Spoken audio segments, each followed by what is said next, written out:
¿Qué balance podemos hacer de este año que ha pasado para la provincia? Y creo como siempre, ¿no? Uno por un lado mira las concreciones, lo que efectivamente pudo hacer y también un repaso de los temas pendientes que siempre quedan y muchos, ¿no? Nosotros en ese sentido creo que venimos en la actual gestión dando cumplimiento a dos o tres elementos que eran claves de la propuesta electoral del hoy gobernador Lifchip. Por un lado, el abordaje de la problemática de la inseguridad y cómo se viene avanzando sobre el particular. No es área de mi competencia, pero digo, creo que hay avances que se pueden mostrar y siempre queda un camino importante por recorrer para seguir mejorando.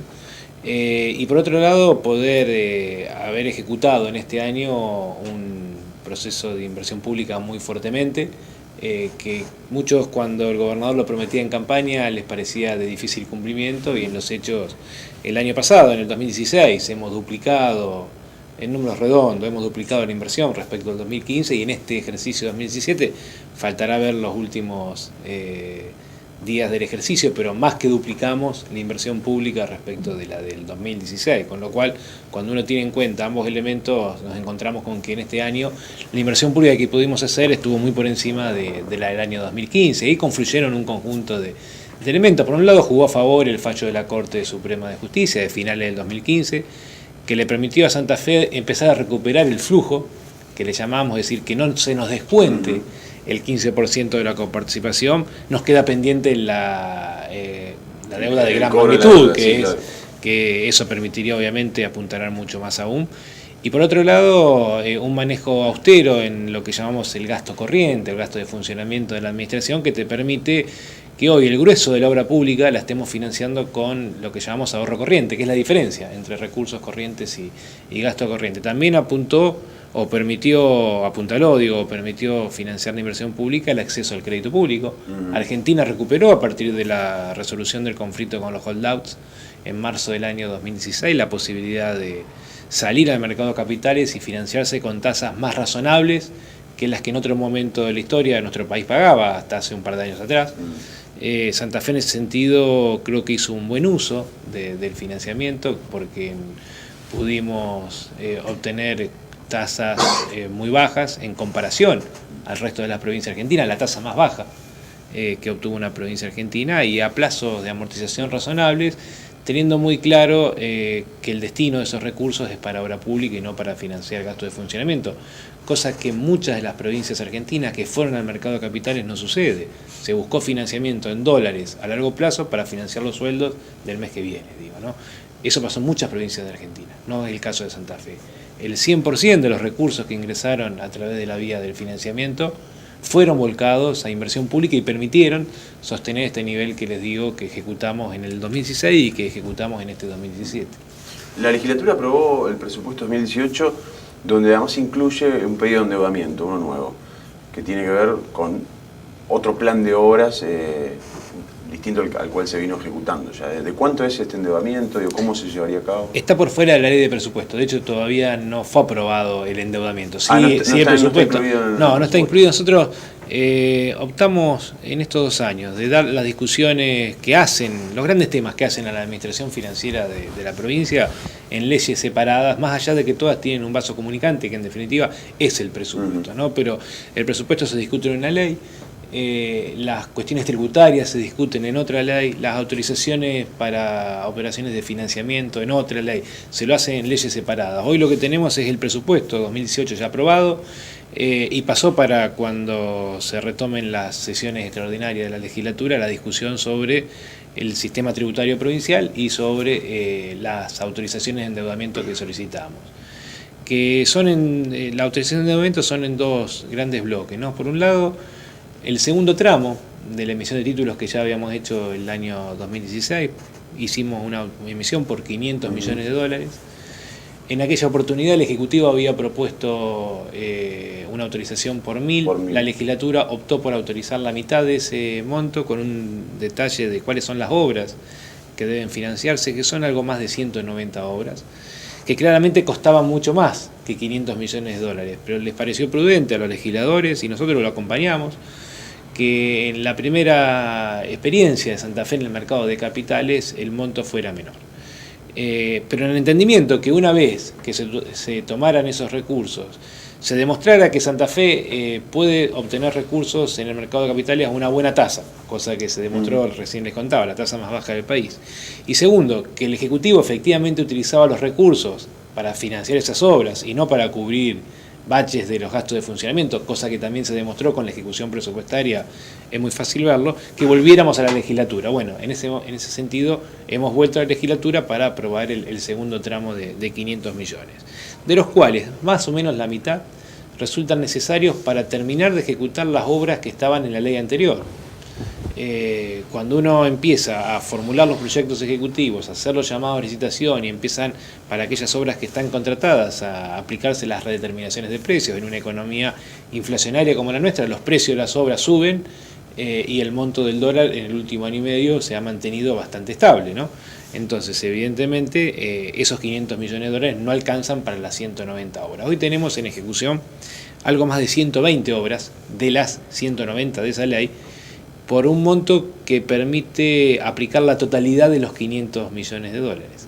Es decir, para licitar las 70 obras restantes, por lo menos desde el Ministerio de Economía, lo que le pedimos al gobernador y le transmitimos a la legislatura es que si no tenemos certeza que los recursos los vamos a disponer efectivamente, no es prudente que estemos haciendo nuevas licitaciones de ese listado hasta no contar con la disponibilidad de los recursos. Por eso nos pareció que era un momento oportuno. La legislatura entendió que en esta vorágine de fin de año, en donde en el mes de diciembre particularmente el grueso de la agenda estuvo marcada por las discusiones nacionales, fundamentalmente la reforma previsional y la reforma tributaria nacional, hubo poco tiempo para que pudiera tener un abordaje profundo ese pedido a la legislatura y en principio pasaría para las sesiones del mes de febrero. ¿No hubiese sido más prudente que la legislatura apruebe 120 obras, garantizar el presupuesto para las 120 obras y después, en todo caso, ver si con recursos propios o con endeudamiento hacer las próximas 70? Cuando se conformó el listado, que es la planilla anexa a la ley 13.543 del año pasado, por 500 millones de dólares, no se tenía certeza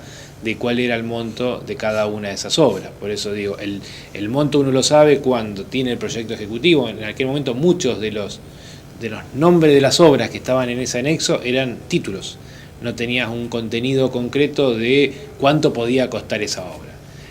Había una idea generalizada de que el listado iba a suponer más que 500 millones de dólares, pero no se tenía certeza de eso. Lo que se dijo claramente en aquel momento de la discusión fue, obviamente, esto no se gasta de la noche a la mañana, empiecen a ejecutar y una vez que tengan avanzada la ejecución y eso nos dé información respecto de cuáles son los costos totales de la obra, en esta legislatura no vamos a tener ningún inconveniente en aprobar un segundo tramo que permita viabilizar el resto de las obras que estén faltando, digamos, ¿no? Y eso fue lo que hicimos. Ministro, ¿nos cuenta detalles de cómo fue, en el caso de que haya sido, la extorsión que tuvieron del gobierno nacional para firmar ese pacto con todos los gobernadores y demás ministros? Sí, de allí lo plantearon sindicalistas, demás actores de otras fuerzas políticas, después de reunirse con usted y con el gobernador dijeron, nos ratificaron que fueron extorsionados para firmar ese acuerdo. Yo creo que esos son términos que han aplicado otros dirigentes, ya sean políticos o gremiales, como bien decía, que no quiero que pongan en boca mía, ¿no? Yo sí les puedo contar un poco el proceso, cómo lo hemos vivido, en donde un día jueves fueron convocados todos los gobernadores. A mí me tocó la oportunidad de acompañar al gobernador Lichi, y Nación hizo una propuesta de consenso fiscal y nos entregó un borrador de documento que incluía varios aspectos que tienen que ver con la relación fiscal nación-provincia y cómo se distribuyen los recursos entre unos y otros. Y también se incorporaba una referencia a la fórmula de movilidad previsional, que es un tema que no tiene relación, no guarda relación con la relación fiscal nación-provincia, ¿no? Evidentemente, cuando hay un pacto entre dos partes, las partes podemos pactar aquello que nos involucra en forma conjunta, digamos, ¿no? Yo no le establecería en un pacto con Nación que tengo que hacer en la provincia con la administración del sistema de salud pública, por decirle un ejemplo cualquiera, digamos, ¿no? Y Nación no debe incluir una cláusula que tiene que ver con una función intrínseca al gobierno nacional y que no involucra a los gobiernos provinciales. Eso fue muy discutido, digamos, ¿no? Pero estaba incluido. Estaba incluido una referencia explícita a la modificación de la fórmula de movilidad previsional hoy vigente, o vigente hasta hace pocos días en realidad porque se sancionó una nueva ley, dentro del consenso fiscal a suscribir entre el presidente de la Nación y los gobernadores. Consenso que para entrar en vigencia debe ser ratificado por las respectivas legislaturas, por el Congreso Nacional por un lado y por las legislaturas provinciales por el otro. Entre ese jueves, cuando se nos entrega borrado, dice, bueno, el próximo jueves van a ser convocados para la suscripción del documento aquellos que estén en condiciones de firmarlo, que entiendan que es conveniente para sus respectivas jurisdicciones. Obviamente se habilita ahí un cuarto intermedio, una semana, para poder estudiarlo debidamente y sugerir cambios que acá, a entender de cada provincia, resultan necesarios para que sea un convenio provechoso o ventajoso para las provincias. Ahí se abrió en esa semana una instancia de mucho diálogo y de intercambio con los funcionarios nacionales en todos los niveles. Me tocó en lo personal conversar con el secretario de provincia durante largas horas, lo propio hizo el gobernador con el ministro del Interior, y lo mismo hicieron las demás provincias, ¿no? Por supuesto interactuamos mucho entre las provincias, los ministros de Economía, de Hacienda, de las provincias entre sí, los gobernadores hicieron lo propio, y se llegó a una versión final del documento, que fue la que se firmó, que seguramente todos coincidiremos que si a cada uno de los 24 firmantes, 23 provincias y 22 provincias, ciudad autónoma y gobierno nacional, cuando terminó la reunión de firma, le preguntaban a la salida, ¿este es el mejor acuerdo, el acuerdo óptimo para usted? Seguramente ninguno de los 24 vamos a decir que este es el acuerdo óptimo para Santa Fe, para Buenos Aires, para Nación, para Formosa. Seguramente no es el óptimo para ninguno, fue el mejor acuerdo posible en un marco de restricciones que teníamos. La provincia de Buenos Aires claramente resulta la gran beneficiada del consenso fiscal, si lo miramos en términos de beneficio por provincia, digamos, ¿no? Lo cierto es que yo trato de tener una mirada un poco más integral y de abordar la problemática. ¿Qué dice el consenso fiscal? ¿Cuáles son los disparadores del consenso fiscal? Son dos, a mi entender, digamos, ¿no? Primero, Nación reconoce, estamos en un problema a nivel sector público argentino, no importa los niveles de gobierno, después entramos en la distinción de niveles de gobierno, pero el sector público argentino tiene hoy un problema en donde la presión tributaria es de las más altas que la historia argentina reconozca, independientemente de que sea alta o no en comparación a nuestro grado de desarrollo, en comparación a otros países. En una perspectiva histórica, Argentina hoy tiene impuestos en promedio más altos que en otro momento. Y eso se da en un mismo momento en donde el déficit fiscal está alcanzando niveles históricos en términos de relación contra el Producto Bruto Interno, contra lo que el país produce. Entonces, tenemos un problema fiscal que no es inocuo para el funcionamiento de la economía argentina. ¿Cómo se financia el déficit? Hasta hace 2 años se gasta más de lo que se recauda. A pesar de que se recauda un montón, se gasta más de lo que se recauda. Exactamente. ¿Cómo se financia el déficit? Hasta el 2015, básicamente en el modelo anterior, se financiaba con emisión monetaria, emisión de pesos del Banco Central, y esos pesos luego iban al mercado y como había un exceso de pesos había una inflación creciente. Este modelo dice, vengo a, entre otros objetivos, reducir gradualmente la tasa de inflación, cosa que no logró en el primer año. En el 2016 la tasa de inflación no solo que no bajó, sino que se incrementó. En la provincia de Santa Fe estuvo en el orden del 32,6, 32,9, algo por debajo del 33% en el año. El índice de precios de la Ciudad Autónoma de Buenos Aires, por el impacto de las tarifas de servicios públicos que allí se incrementaron más, estuvo pisando el 40%.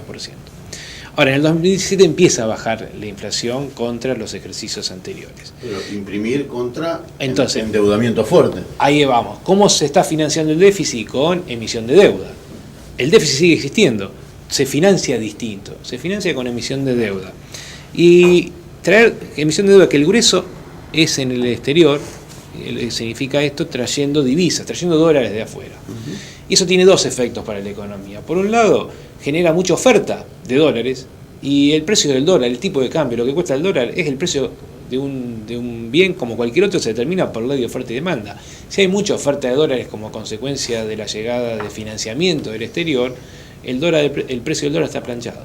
Y eso es negativo para los que producen bienes que se exportan o para los productores locales que compiten con importaciones. Si tenemos el problema del déficit comercial que hoy tenemos en la economía argentina, que es uno de los grandes problemas hoy de la economía argentina, el déficit comercial.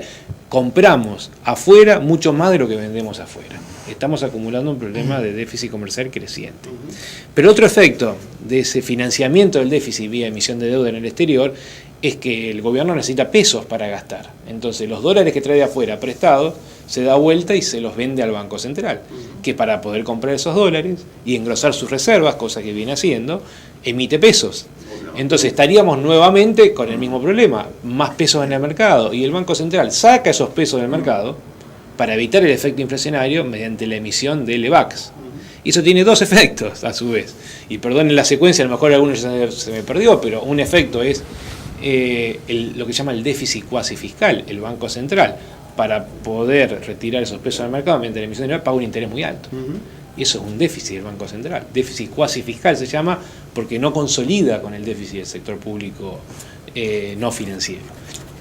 Pero por otro lado, tiene que poner una tasa creciente para retirar esos pesos del mercado, y eso fija el piso de tasa de interés de financiamiento en la economía argentina, que hoy está cercano al 30% anual. Eso quiere decir que ¿Qué actividad productiva hoy genera una rentabilidad que a un empresario le haga provechoso? Y arriesgar en una inversión productiva antes que asegurarse una renta de casi el 30% anual prestándole al Banco Central. Entonces, hay un problema serio que se genera como consecuencia del déficit fiscal, que es un problema, si uno quiere, del sector público, pero que arrastra a la economía privada. ¿Y usted cree que se resuelve con lo que firmaron? ¿Yendo por el camino con lo que se firmó? No, yo lo que creo es que no debemos confundir a la población en creer que el problema del déficit fiscal y de la alta presión tributaria es un problema de las provincias y de los municipios y comunas, porque no es así. Pero las provincias se hicieron cargo. Lo que yo digo es un problema del país. Y somos parte del país. Los que tenemos responsabilidad en los gobiernos provinciales, los que tienen responsabilidad en los gobiernos municipales, no podemos desconocer que es un problema del país. Y que en la medida que podamos colaborar para resolverlo, bienvenido sea. Pero cada uno asumiendo los roles y las responsabilidades que nos caben. Nosotros lo que decimos es, si fuéramos gobierno nacional, seguramente nuestra mirada y nuestra postura sobre cómo abordar la problemática sería otra. Pero no somos gobierno nacional. Somos gobierno de la provincia. La definición de la política macroeconómica la hace el gobierno nacional, es su responsabilidad. Lo que por lo menos la mirada que tuvimos en Santa Fe es no obstruir ese camino que define otro nivel de gobierno. Hoy el presidente dice que esa medida no solo es de los gobernadores, que estuvieron todos de acuerdo y todos firmaron ese pacto. Vuelvo. Obviamente los gobernadores firmaron el pacto y el pacto dice lo que dice, no lo que algunos quieren hacer decir, digamos, ¿no? Puntualmente sobre la reforma de la fórmula de movilidad previsional, es decir, cómo se ajustan las jubilaciones. El primer borrador, el primer jueves, decía claramente que las partes se ponían de acuerdo en una nueva fórmula de movilidad para proponérsela al Congreso de la Nación. Y todos los gobernadores, empezando por el nuestro, se negaron rotundamente a firmar algo así, porque no es responsabilidad de las provincias definir la fórmula de movilidad previsional bajo ningún punto de vista. Entonces, ¿qué se terminó firmando en el consenso fiscal? Primero, que la discusión de la nueva fórmula de movilidad se debe dar en el ámbito que institucionalmente corresponde, que es en el Congreso de la Nación. Pero que para esa discusión se debía garantizar que la nueva fórmula de movilidad garantice tres cosas. Primero, que crezca por encima de la inflación, que garantice que las jubilaciones crezcan por encima de la inflación. En la fórmula inicial propuesta decía que se ajuste trimestralmente con base en la inflación. Lo que se firmó es que crezca por encima de la inflación. Segundo elemento, que las jubilaciones de aquellos pasivos que se jubilaron habiendo aportado con 30 años de servicio, se les garantice una jubilación mínima que represente el 82% del salario mínimo vital y móvil, elemento que no estaba en la propuesta original. Y tercero, que se impulse la eliminación de los regímenes de jubilaciones de privilegio que puedan existir. Con lo cual, lo que plantearon los gobernadores en el consenso fiscal, que es lo que se firmó, es el piso a partir del cual discutir en el ámbito que corresponde, que es en el Congreso de la Nación, cuál es la nueva fórmula de movilidad, de qué manera se eliminan las jubilaciones de privilegio y cómo se garantiza el 82% para los que aportaron durante 30 años de servicio. Ahora bien, la gran discusión con la nueva fórmula de movilidad a nivel nacional no se da en términos de que la inflación sea un mal parámetro a tener en cuenta. La gran discusión se da porque hay un periodo de tiempo en el cual se deja sin ajuste alguno, ni por inflación, ni por el régimen anterior, no hay un trimestre que le están quitando de ajuste a los jubilados en sus jubilaciones, de incremento en sus jubilaciones. Esa es la gran discusión. Entonces, cuando uno se lo quita de la base, eso no lo recupera nunca más con cualquier índice que se actualice. Sí. En la jubilación o en la revisión de las jubilaciones que se va a hacer en el mes de marzo, se está tomando como base un valor que deviene de la última actualización, que es la del mes de septiembre de este año. Pero se toma como base los 3 puntos que pidió el Fondo Monetario. Bueno, yo no quiero entrar en esa, pero se está tomando una base inferior a la que tendría que tomarse, y eso arrastra un problema futuro. El problema no es ajustar por inflación en las jubilaciones, el problema central es con qué base se lo hace, a partir de qué monto inicial. Ahí el famoso empalme, que después aparece el bono sobre la hora, claro, que es un pago por única vez. Es el reconocimiento de que el problema está en la base, no en que las jubilaciones crezcan a partir de ahí por el proceso inflacionario, sino que parten de un nivel que está por debajo del que tendría que ser con cualquier esquema de actualización que se utilice. Yo tengo una pregunta más. Y sobre eso nada dice el consenso fiscal. Una pregunta más política que técnica, si bien la explicación técnica es fundamental para entenderlo políticamente. En el primer borrador de consenso fiscal hubo 23 sobre 24 suscriptos, adherentes a ese consenso fiscal. En la conferencia de prensa de Frigerio, previa a la discusión de reforma previsional, hubo 12 gobernadores. Quedaron la mitad de gobernadores bancando, por así decirlo, el mostrador. Escuchamos a dirigentes del socialismo como Antonio Bonfatti y Rubén Galase plantear que no es un consenso, es un apriete a las provincias. Textual, es un apriete a las provincias, que por lo tanto merece tomarse un tiempo necesario para discutirlo con profundidad y no sacarlo tal vez a fin de año. ¿Qué pasa si la provincia de Santa Fe no adhiere? La provincia de Santa Fe, que por lo menos desde la última gestión de Obey puede dar muestras, y la gestión del socialismo puede dar muestras de una buena administración, de un ingreso a la administración pública consensuada con los sindicatos, en fin, unos números que son mucho más halagüeños que el resto de las provincias, que son parecidas a la provincia de Santa Fe. ¿Se transforma en una isla Santa Fe? ¿Va a ser discriminada Santa Fe? ¿Qué pasaría si no se aprueba en la legislatura el denominado consenso fiscal? Abro un paréntesis y ahí contesto lo del final, pero creo que diste en la tecla, ¿no? Hoy ya tenemos la movilidad previsional aprobada, es ley, y la mayoría de las provincias, incluyendo Santa Fe, no tiene el consenso fiscal ratificado por sus propias legislaturas. ¿Qué quiero decir con esto? Claramente son dos cosas que no van de la mano. No se necesita el consenso fiscal para que se cambie la fórmula de movilidad previsional a los jubilados nacionales. No tiene nada que ver una cosa con la otra. Está bien, pero el gobernador envió el proyecto para aumentar el inmobiliario, que sí estaba en las primeras discusiones del consenso fiscal. No, pero bajar gradualmente ingresos brutos. Estamos muy lejos, cambia el eje de la discusión, ¿no? Pero en inmobiliario estamos muy lejos de lo que dice el consenso fiscal, que debe ser el mínimo que tenemos que cobrar. No podemos cumplir con el mínimo que Nación dice que tenemos que cobrar de impuesto inmobiliario, porque si no sería un impuestazo en la provincia de Santa Fe, digamos, ¿no? En eso creo que ha sido muy criterioso el gobernador en empezar a recorrer un camino muy lentamente, muy gradualmente, porque el mínimo que dice el gobierno nacional en el consenso fiscal de impuesto inmobiliario es el 0,5% del valor de las propiedades. Yo invito a cualquiera que vea en su casa, uno tiene una idea de cuánto cuesta su propiedad, vea cuánto paga de impuesto inmobiliario y vea cuán lejos estamos del mínimo. ¿Pero entonces, eso habla bien de una gestión progresista o habla mal, digamos? Ser discretos y mesurados a la hora de cobrar el inmobiliario. Yo creo que tenemos que ser cuidadosos en cómo hacerlo, y para eso es fundamental la discusión sobre el revalúo impositivo. Porque hoy hay propiedades que están pagando un valor de impuesto inmobiliario que puede acercarse a lo que tendrían que pagar, y hay propiedades que están pagando mucho menos de lo que tendrían que pagar, y eso genera una situación de clara injusticia. Por eso el factor de convergencia que propusimos en la ley para el 2018, que finalmente todavía no se aprobó, va a ser tratada próximamente, pero eso empieza a corregir la distorsión al interior. Hoy, dos propiedades que valen lo mismo en el mercado, puede suceder que una paga 4 veces más de impuestos que la otra. Esta no le puedo seguir aumentando lo que paga 4 veces más.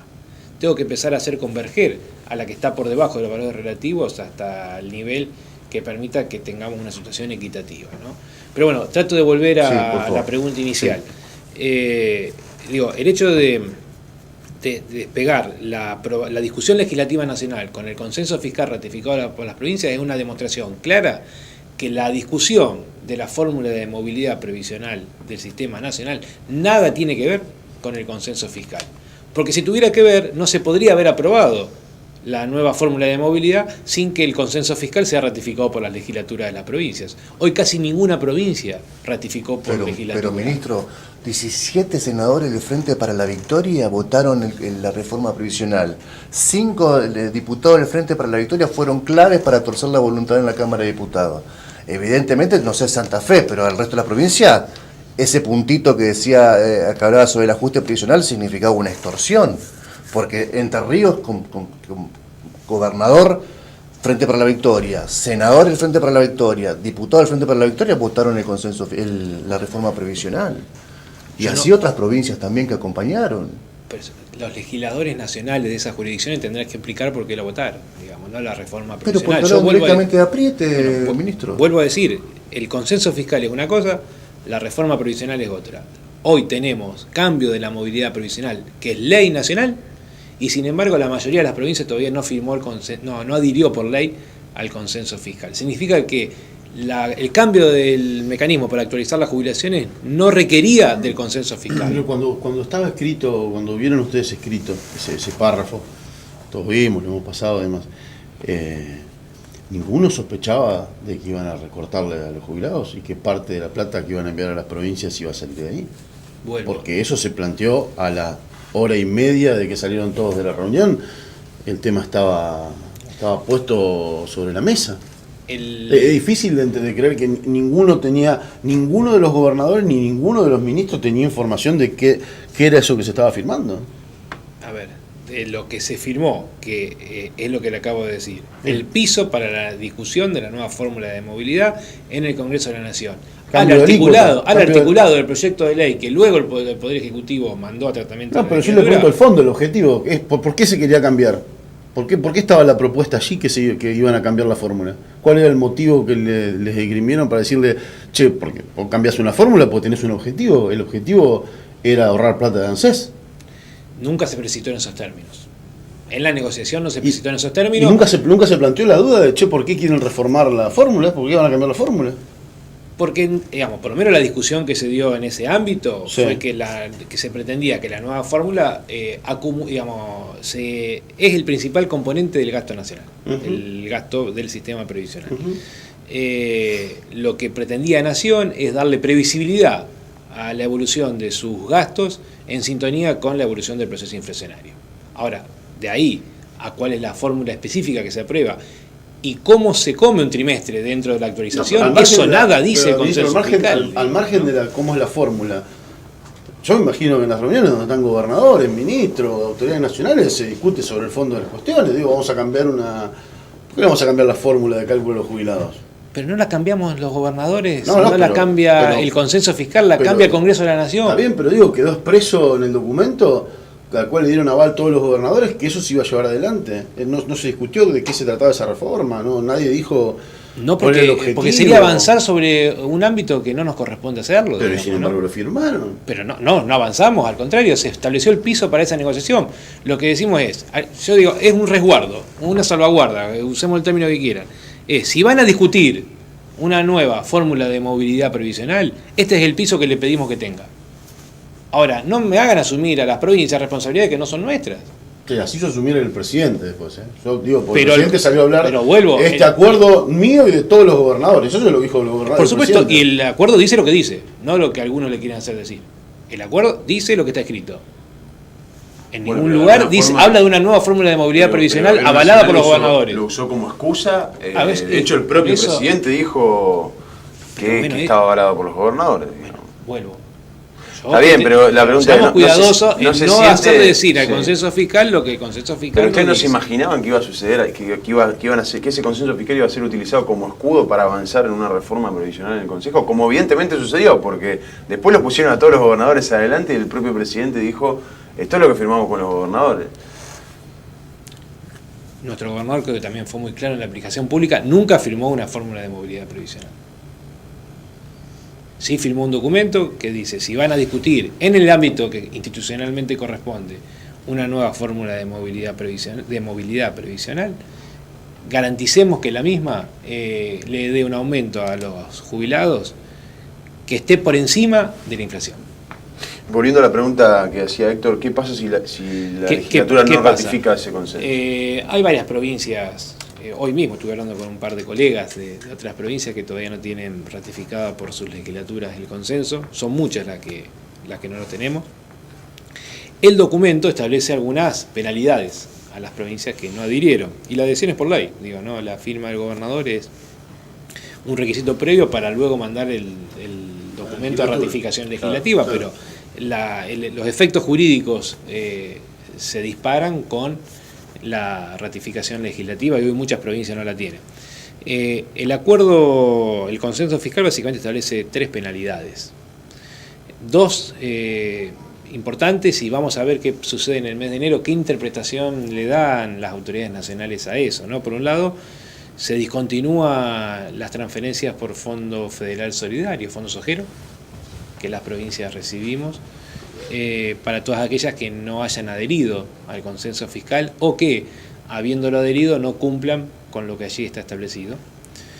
Y el segundo elemento, un poco más difícil de explicar, pero también es una compensación que aparece a favor de las provincias en el marco de este consenso, como consecuencia de la pérdida que tenemos las provincias al derogar el artículo 104 del impuesto a las ganancias, que era donde estaba el fondo de conurbano, y al destinar el 100% del impuesto al cheque, que hoy se coparticipa en un porcentaje a las provincias. Bueno, en el consenso fiscal se determina que el 100% va a ir a ANSES. Por efecto combinado de ambas decisiones, las provincias perdemos. Por esa pérdida, en el marco del consenso fiscal, la Nación propone compensarnos en idéntica magnitud, con pesos, con transferencias diarias y automáticas. Ahora, esas transferencias en carácter de compensación solo lo van a recibir aquellas provincias que hayan adherido y cumplan con el pacto.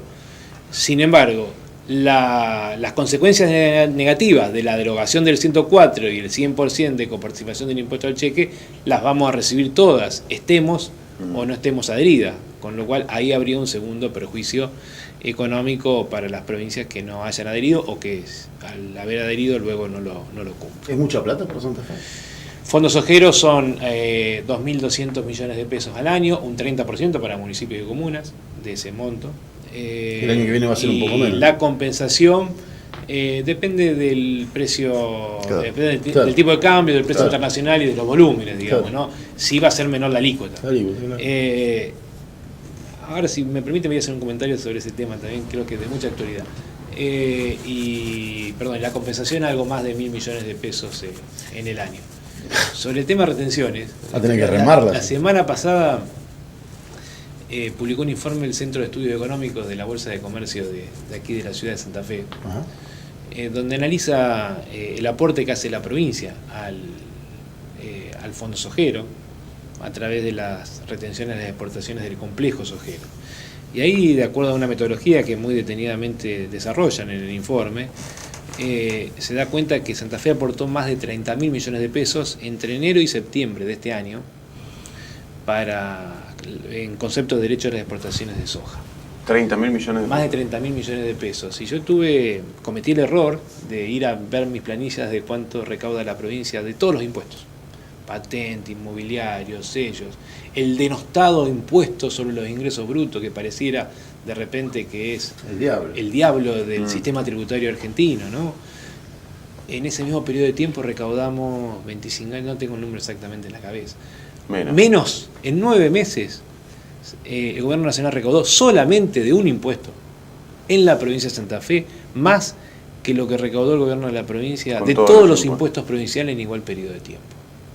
Con lo cual, esto me parece que es importante, enero-septiembre, ¿no? 1.300 millones. 1.342 de millones. De 30.000 millones aportados, volvieron 1.342. No es toda la producción de Santa Fe, ¿no? Porque es la producción de un sector. Pero está bien, pero claro, eso es lo que sale por los puertos. Hay mucha producción que viene de otros lugares. No, esto es producción de Santa Fe. Es producción directa no producción primaria, porque ahí tenés producción primaria y el derecho de exportación también lo paga la producción industrial, que se industrializa en Santa Fe. Pero digo, son contribuyentes santafesinos que le entregaron a la Nación en 9 meses del año, por derecho a las exportaciones de soja, nada más que por ese impuesto, 30.000 millones de pesos. Y todos los santafesinos le pagaron al fisco provincial por todos los impuestos que se le puede ocurrir que puede cobrar la provincia de Santa Fe, algo así como 25.000 millones de pesos en el mismo periodo de tiempo. Entonces, cuando nos dicen que el problema del sistema tributario argentino son los impuestos sobre ingresos brutos, yo le digo, denme las retenciones y yo no cobro más ningún impuesto provincial. ¿Podrían aplicar unas retenciones provinciales, unas retenciones del 5% ahora que las baja la Nación? No es constitucional. Bueno, ¿y Misiones no lo hizo con la yerba mate? Bueno. Nosotros creemos que hay que cobrar impuestos que constitucionalmente corresponden. Sí, es verdad. Está bien, una re buena respuesta. ¿Y no es inconstitucional quedar discriminada una provincia sí y otra provincia no? Es un debate.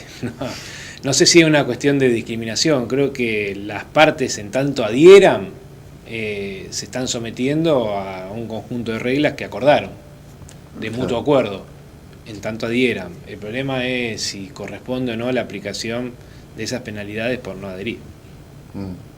Sería casi como una extorsión. Y sería porque se da de bruces con la soberanía de las provincias también. Si la legislatura, que es por definición la expresión del pueblo, vota en contra del consenso fiscal, también ponerme en contra de eso, una decisión soberana de la provincia, es una extorsión, suena extorsión, ¿no? Apriete, como diría Bonfatti. Yo lo que les puedo decir objetivamente es que de acuerdo al texto del consenso fiscal, si la provincia no adhiere, el año que viene estaríamos recibiendo 3.200, 3.500 millones de pesos menos de flujos nacionales que los que recibiríamos en el marco de la adhesión. Después la interpretación política de eso ya es mucho más abierta, cada cual tendrá la suya, digamos. ¿Y dónde va a ajustar, ya que lo tenemos acá adelante? ¿A dónde va a ajustar, ministro?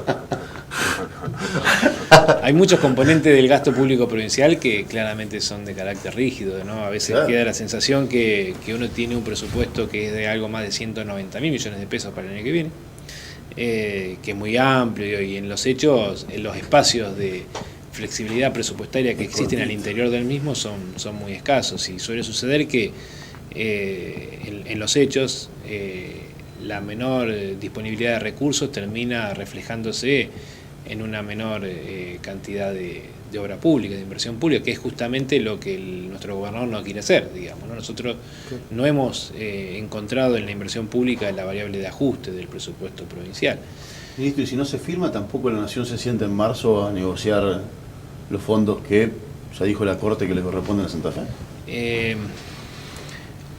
La Nación no debiera sentarse en marzo a negociar, porque el acuerdo dice hasta el 31 que antes del 31 de marzo del año 2018, las partes debemos acordar el monto y la forma de pago.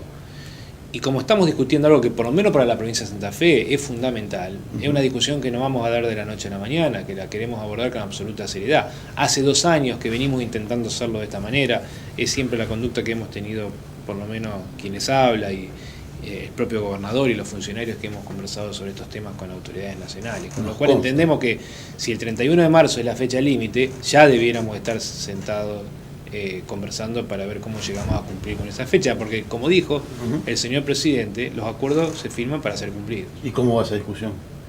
No hubo discusión hasta el momento, desde el 16 de noviembre que se firmó el consenso fiscal. Nosotros estamos esperando que Nación nos convoque. ¿Por qué digo que esperamos que nos convoquen y no avanzamos? Porque la propuesta nuestra ya está, es la que presentamos en julio. Claro. Sobre esa base nos vamos a sentar a conversar. Bueno, esperamos que Nación nos convoque.